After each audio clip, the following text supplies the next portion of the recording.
Salam. Nah, silakan dibaca. Barakallahu fiik.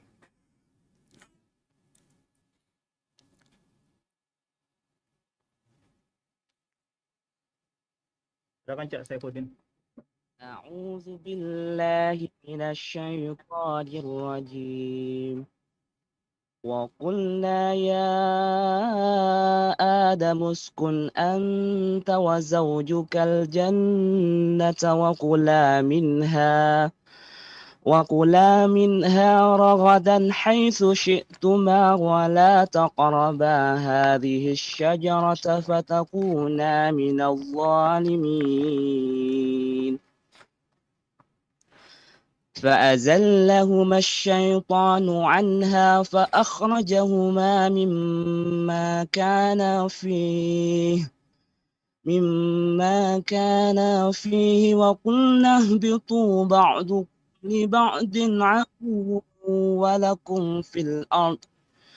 ولكم في الأرض مستقر ومتاع إلى حين.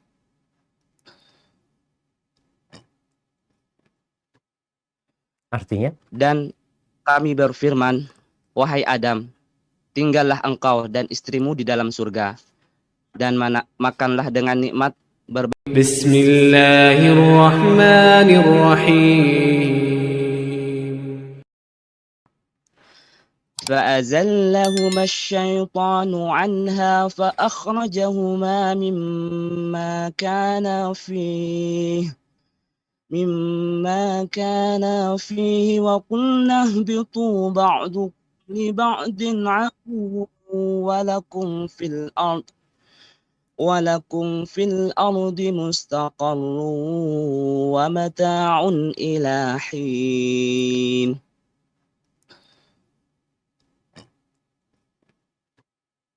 Artinya? Dan kami berfirman, wahai Adam, tinggallah engkau dan istrimu di dalam surga, dan makanlah dengan nikmat berbagai makanan yang ada di sana sesukamu. Tetapi janganlah kamu dekati pohon ini, nanti kamu termasuk orang-orang yang zalim. Lalu setan menggelincirkan keduanya dari surga, sehingga keduanya dikeluarkan dari segala kenikmatan ketika keduanya di sana di surga, dan kami berfirman, turunlah kalian, sebagian kalian menjadi musuh bagi yang lain, dan bagi kalian ada tempat tinggal dan kesenangan di bumi sampai waktu yang ditentukan. Subhanallah. Kita punya waktu terbatas di muka bumi. Ada kesenangan terbatas juga. Kenapa? Karena kita bukan penduduk bumi. Nabi Adam dan Hawa diturunkan bersama syaitan. Dan Allah ingatkan, hati-hati sama syaitan. Musuh kalian. Bapak kalian tuh, Adam dan ibunda kalian Hawa, keluar dari surga, keluar dari segala kenikmatan, turun ke bumi ini karena godaan syaitan. Maka jangan sampai kita juga mau digodain sama syaitan. Udah dikasih tahu syaitan itu musuh. Namun dunia ini menggoda. Bayangin ya. Ada orang jam 3 itu bisa bangun untuk ke pasar. Tapi sulit bangun untuk ke masjid. Ke pasar bisa rame loh pasar itu jemaah. Jam 3 itu udah rame. Atau jam 2 pun sudah ramai. Tapi masjid sepi. Bahkan kadang-kala pasar-pasar atau masjid-masjid yang ada di pasar itu kurang terawat. Jamaahnya juga tidak banyak. Rasulullah SAW bersabda tentang dunia ini. Apa kata beliau? Dunia sijnul mu'min wa jannatul kafir. Dunia ini penjara buat orang-orang yang beriman. Surga buat orang-orang kafir. Bayangin antum di penjara. Apakah antum bisa keluar semau antum? Apakah antum bisa makan semau antum? Apakah antum mau istirahat semau antum? Mau bermain semau antum? Enggak. Orang kalau di penjara itu ada aturannya. Ada jam bangun. Ada jam tidur. Ada jam makan. Ada tugas-tugas yang harus dikerjakan. Nggak bisa keluar semaunya. Terus kapan kita keluarnya? Ketika mati. Ajal menjemput kita, kita keluar dari penjara dunia. Ada banyak aturan yang harus kita lakukan. Sholat 5 waktu. Bicara yang bekerja, ada aturan halal haram. Nggak semaunya dia. Yang penting dapat fulus lah. Pandangan mata kita diperintahkan untuk ditundukkan. Ini haram, itu haram, ini nggak boleh, itu nggak boleh. Iya, kita di penjara. Tapi kalau engkau orang kafir, ya silahkan. Ini surga buat orang-orang kafir. Ahibati fillah. Di surat Fatir, ayat 5. Allah Jalla Jalaluh mengingatkan manusia lagi. Agar sadar akan kehidupan dunia ini. Agar nggak tertipu. Bayangin ya, kalau kita baca Quran itu, nanti akan diingatkan urusan dunia lagi. Di surat Al-Baqarah ada, di surat Ali Imran ada, di surat selanjutnya. Terus sampai surat-surat yang pendek. Kita akan mendapatkan peringatan-peringatan Allah agar kita berhati-hati dengan dunia ini. Jangan-jangan sibuk mengejar dunia. Antum mengejar bayangan antum sendiri. Kalau antum berhenti, dunia itu berhenti. Antum lari, dia ikut lari. Terus enaknya, ya antum duduk. Dia ada bersama antum sebenarnya. Nah, silakan dibaca surat Fatir ayat 5.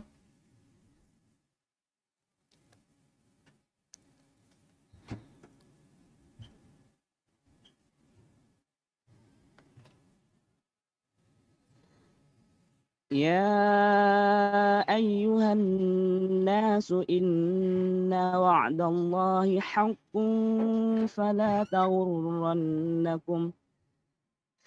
تغرنكم الحياة الدنيا ولا يغرنكم بالله الغرور. Wahai manusia, sungguh janji Allah benar. Maka janganlah kehidupan dunia memperdayakan kamu, dan janganlah setan yang pandai menipu memperdayakan kamu tentang Allah. Subhanallah. Ada 2 godaan manusia. Yang pertama Allah sebutkan kehidupan dunia. Yang kedua setan. Jangan sampai 2 hal ini, ketika setan ini menggunakan dunia untuk menggoda kita, sangat besar tipu dayanya. Sehingga kita melihat dunia ini indah. Rasul sallallahu alaihi wasallam, beliau pernah bertanya kepada seorang sahabat yang bernama Dhahak ibn Sufyan al-Kilabi radhiyallahu anhu. Nabi mengatakan, "Ya Dhahak, ma ta'amuka?" Wahai Dhahak, apa makananmu? Nih ada teman-teman di studio ini yang hari ini lagi bawa durian, yang kita mau makan durian hari ini. Coba, orang itu jauh-jauh cari durian, beli durian yang enak-enak ya. Ini Nabi bertanya kepada Dhahak, "Ya Dhahak, ma ta'amuka?" Apa makananmu? Apa kata Dhahak? "Al-lahm wal laban." Ya Rasulullah, makananku ya daging sama susu. Susu yang enak, daging yang dibakar ya. Yang mungkin macam-macam lah, orang itu punya cara untuk memasak itu daging. Kalau kita masuk ke restoran, daging itu dibikin daging bakar, daging sup, daging goreng, daging macam-macam. Sepanjang jalanan kita melihat di Indonesia ini ayam bakar, bebek bakar, sate, apa. Banyak orang makan daging. Susu, minuman. Terus Nabi bertanya, sallallahu alaihi wasallam, "Tsumma yasiru ila madza?" Terus daging itu jadi apa? Susu itu jadi apa? Kita kan ngelihat dagingnya. Kalau kita bicara kita makan durian, kita ngelihat duriannya enak. Coba mikir, jadi apa nih ntar nih? Yang kita katakan enak, Nabi bertanya, kemudian jadi apa? Dohak. Nggak berani jawab dia. Dia cuma mengatakan, ila ma qad alimta ya Rasulullah. Menjadi sesuatu yang engkau sudah tahu ya Rasul. Ya, udah tahu. Kita semua udah tahu jadi apa tuh makanan yang enak. Apa kata Nabi SAW? Fa inna Allah tabaraka wa ta'ala daraba ma yakhruju min ibni Adam mathalan lid-dunya. Sesungguhnya Allah tabaraka wa ta'ala menjadikan yang keluar dari perut manusia itu permisalan untuk dunia. Dunia yang begitu indahnya. Yang orang berebut. Kalau kita melihat di pagi hari orang keluar dari rumahnya mencari dunia, pulang malam hari. Kita lihat ada pergerakan yang begitu hebatnya di siang hari orang mencari dunia. Permisalannya seperti apa? Kata Nabi SAW. Seperti yang makanan yang kau makan, kemudian jadi kotor. Dalam ini hadis riwayat Ibnu Hibban. Di riwayat lainnya, Nabi SAW mengatakan inna mat'ama ibn Adam, sesuai makanannya manusia itu duri balid dunia masalah, sebagai permisalan untuk kehidupan dunia.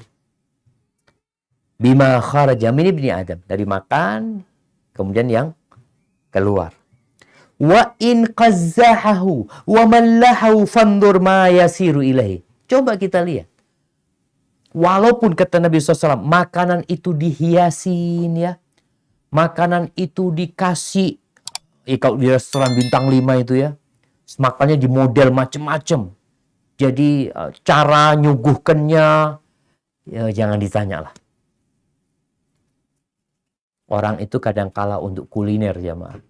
Meninggalkan kotanya. Anak pernah diajak kuliner sama teman di Jakarta. Berangkat ke Bandung. Cuma mau makan nasi goreng. Subhanallah. Antum jauh-jauh dari Jakarta cuma makan nasi goreng. Iya Ustaz, zen Ustaz. Astaghfirullahaladzim. Itu kehidupan dunia. Kira-kira tuh nasi goreng yang enak. Atau steak yang enak. Jadi apa? Rumah yang antum bangun. Usaha yang antum bikin. Kelak akan jadi apa? Akan jadi debu yang berterbang. Akan hancur semua. Maka jangan tertipu dengan kehidupan dunia. Setiap antum makan, antum lihat ya kadangkala orang, bagi kalau masuk restoran Padang di Indonesia, mungkin teman-teman di Dammam nih, udah lama ya nggak ngelihat kalau kita masuk ke restoran Padang itu satu meja itu diisi full jamaah semuanya. Coba antum melihat itu, kira-kira jadi apa semuanya nanti ini? Ada. Subhanallah. Di surat Al-Ankabut, ayat 64. Allah Azza wa Jalla menjelaskan dengan begitu dalamnya tentang kehidupan dunia. Kayak apa sih kehidupan dunia ini? Agar antum tidak terus ngejar dunia, lupa sama akhirat. Nah, silakan dibaca. Al-Ankabut ayat 64. وَمَا هَذِهِ الْحَيَاةُ الدُّنْيَا إِلَّا لَهْوٌ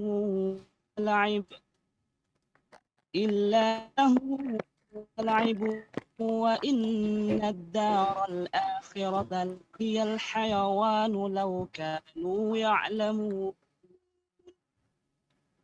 Dan kehidupan dunia ini hanya senda gurau dan permainan, dan sesungguhnya negeri akhirat itu kehidupan yang sebenarnya, sekiranya mereka mengetahui. Nah, sekiranya mereka mengetahui hakikat kehidupan dunia ini. La'ibun walahun. La'ib cuma permainan yang melelahkan badan.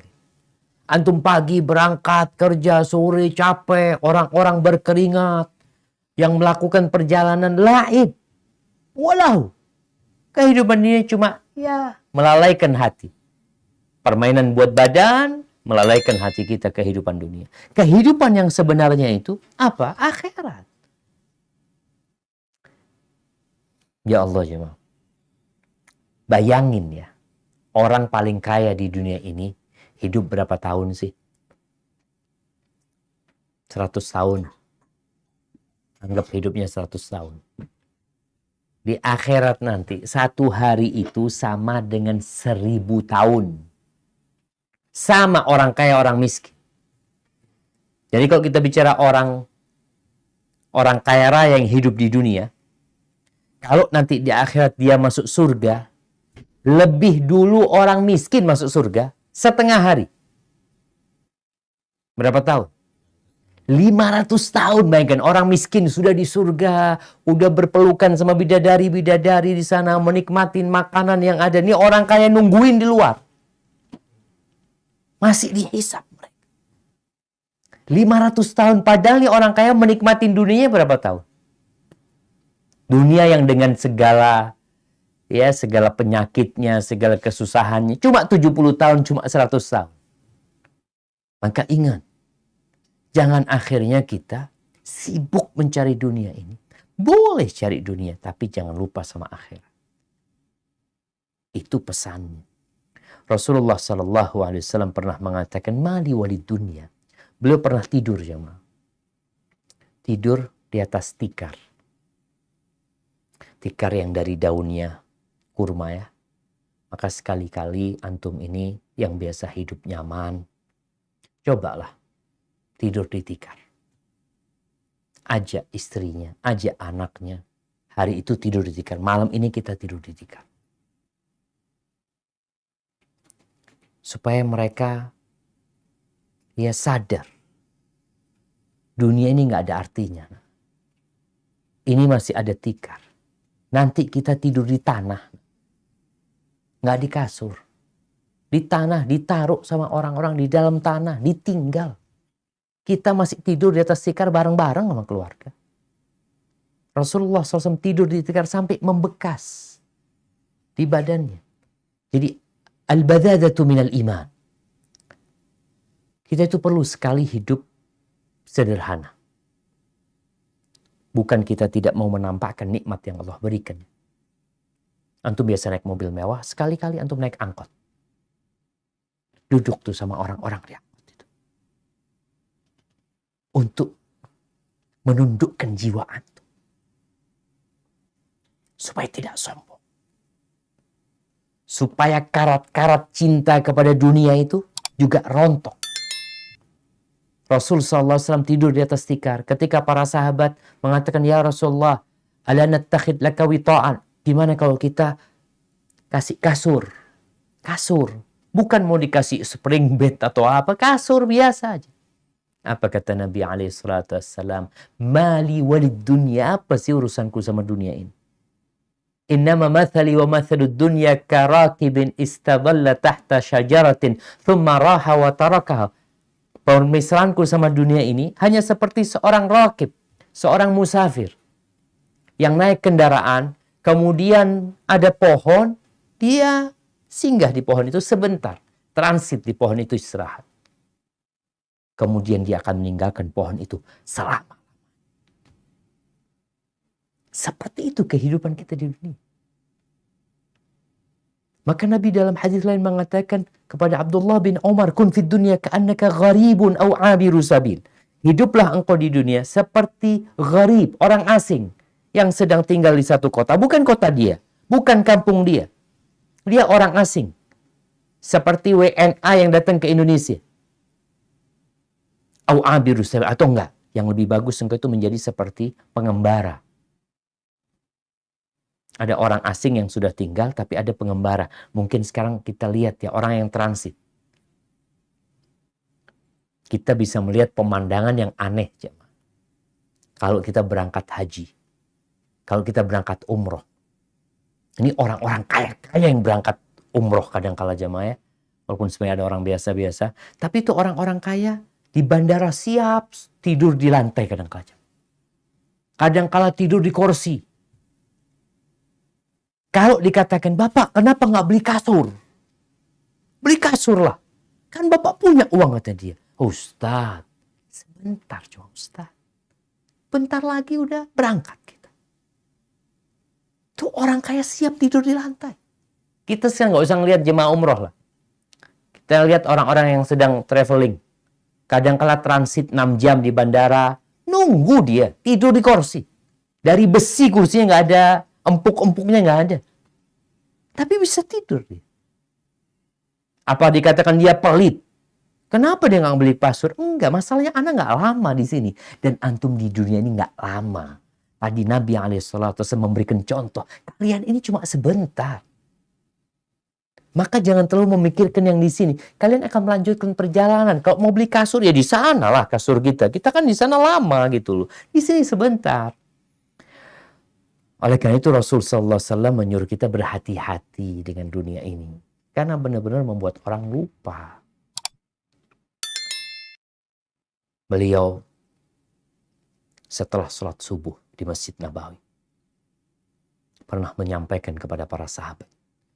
Hari itu, di malam harinya itu datang fulus dari Bahrain yang dibawa oleh Abu Ubaidah Amir bin Jarrah. Ketika Nabi habis subuh itu mau pulang, dilihat kok banyak orang ini.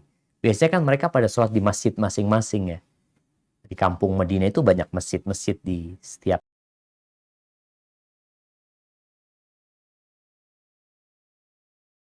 kampung ada masjid sepertinya. Mereka waktu itu kok sholat di Masjid Nabawi subuhan ini. Terus Nabi tersenyum mengatakan, oh kayaknya kalian dengar ya. Ada fulus yang masuk.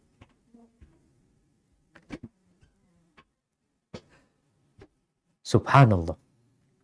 Ada fulus yang datang ke kota Madinah. Maka akhirnya Rasulullah SAW mengatakan, Wallahi, mal faqr akhsha alaikum. Demi Allah, aku tidak takut kalian ditimpa kefakiran. Aku tidak takut kalian ditimpa kefakiran. Wa innama akhsha an tubsata alaikumud dunya. Yang aku takutkan dunia ini dibentangkan buat kalian. Itu yang ditakutkan. Nabi nggak takut dengan kefakiran menimpa umatnya, enggak. Karena yang ke depan ini dunia akan dibentangkan buat kalian. Apa yang terjadi kemudian? Fatanafasuha kama tanafasuha. Kemudian kalian akan bersaing. Berlomba-lomba untuk mengumpulkannya. Sebagaimana orang-orang terdahulu bersaing dan mengumpulkannya. Artinya dunia ini sudah ada di masa sebelum kita. Bagaimana